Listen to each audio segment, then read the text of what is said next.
मित्रों नमस्कार। मैं हूं आपका दोस्त डॉक्टर अनिल अग्रवाल। आज हम बात करेंगे क्रोनिक कोलिसिस्टाइटिस की। क्रोनिक कोलिसिस्टाइटिस क्या होता है, पहले इसका मतलब समझते हैं। क्रोनिक का मतलब होता है पुरानी बीमारी, कोली का मतलब होता है गाल ब्लैडर से रिलेटेड चीज़ें, और सिस्टाइटिस का मतलब हो गया कि गाल ब्लैडर के अंदर सूजन आ गई है।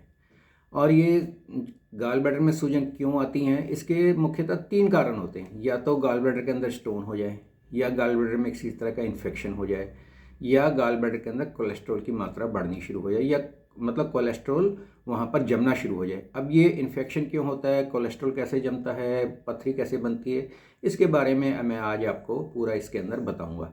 तो इसके लिए आप अंत तक वीडियो को जरूर देखते रहना, तभी आपको ये पूरी बात अच्छे से समझ आ पाएगी। अगर बीच में छोड़ेंगे तो फिर बहुत सारी बातें आपको समझ नहीं आ पाएंगी। तो सबसे पहले हम देखते हैं कि गाल स्टोन सबसे ज़्यादा होता है गाल ब्लैडर के अंदर। और आपने ये भी देखा होगा कि अधिकतर जिसके अल्ट्रासाउंड की रिपोर्ट के अंदर गाल स्टोन आया हुआ होता है, जिससे कि डॉक्टर लोग लिखते हैं कोलीलाइथेसिस, तो वहाँ पे लिखा होता है क्रोनिक सिस्टाइटिस विद कोलीलाइथेसिस।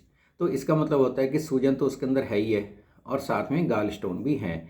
तो अधिकतर जब गाल स्टोन होते हैं तो उसमें सूजन अधिकतर ही मिलती है। और हमारी करीब 5 से 10% पॉपुलेशन ऐसी है जिनके पेट के अंदर ये गाल ब्लैडर स्टोन होते ही हैं।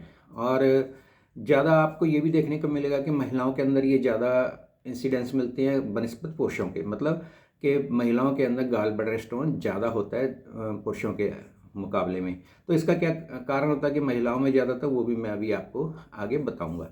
तो पहले होता क्या है कि जब किसी वजह से गाल ब्लैडर की जो लाइनिंग है वो थिक हो गई है, और मतलब ख़ास तौर पे जब ये स्टोन बनता है तो उसकी वजह से ये गाल ब्लैडर की जो लाइनिंग होती है अंदर से और जो वॉल होती है वो थिक हो जाती है, और पूरा ऑर्गन भी जो है सिकुड़ जाता है। और जब अल्ट्रासाउंड के अंदर हम इसको देखते हैं और इसकी एक्टिविटी, तो उस वक्त ये मूवमेंट ज़्यादा नहीं कर रहा होता है। जबकि जो हमारा एक्टिव गाल ब्लैडर होता है, जो पूरा स्वस्थ होता है, उसके अंदर उसके बार बार कॉन्ट्रैक्शन की, रिलैक्सेशन की ऐसे चीज़ें देखी जा सकती हैं, बड़े आराम से वो दिख रही होती हैं।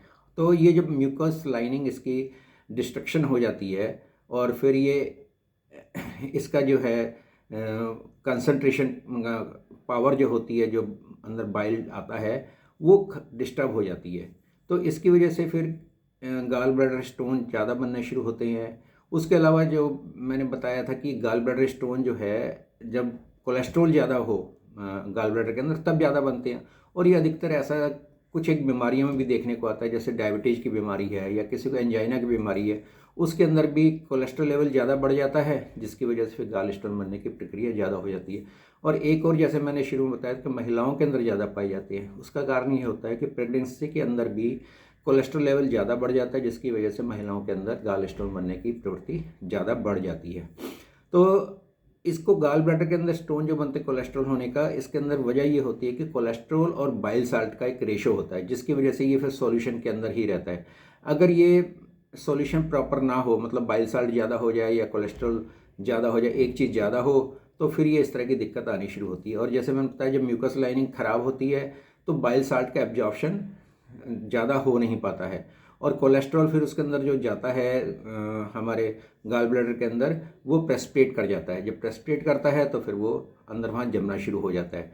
और इन्फेक्शन भी एक कारण होता है, जिसकी वजह से ये सारी प्रॉब्लम्स आती है, जैसे मैंने शुरू में बताया था। तीन मुख्य मैंने बातें बताई क्रोनिक कोलिसिस्टाइटिस के अंदर, कि या तो वो पथरी की वजह से होगा, या इन्फेक्शन की वजह से होगा, या कोलेस्ट्रॉल की वजह से। और ज़्यादातर मैंने बताया कि आपको कि पथरी की वजह से कोलिसिस्टाइटिस ज़्यादा आपको देखने को मिलता है। तो अंत में, जैसे मेरे बहुत सारे व्यूअर्स ये भी कहते हैं कि कुछ ना कुछ होम्योपैथी का भी बताया करें, तो मैं आज आपको बताता हूँ कि कोलिसिस्टाइटिस ठीक करने के अंदर वैसे तो बहुत सारी होम्योपैथिक दवाइयाँ काम आती हैं, लेकिन उसके अंदर बर्बरिस वल्गरिस मदर टिंचर का इस्तेमाल अगर 10-10 बूंदें दिन में 3 बार किया जाए पानी के अंदर डाल के, तो उससे भी इसकी सूजन भी कम होती है और पथरी भी घुलने के चांस बढ़ जाते हैं। और एक और चीज़ होती है olive oil, virgin olive oil जो होता है, अगर जिनको इस तरह की दिक्कत हो तो वो 2-2 चम्मच सुबह शाम अगर वर्जिन ऑलिव ऑयल का सेवन करेंगे, तो उससे भी उनका ये गाल ब्लैडर स्वस्थ रहने के अंदर मदद मिलेगी।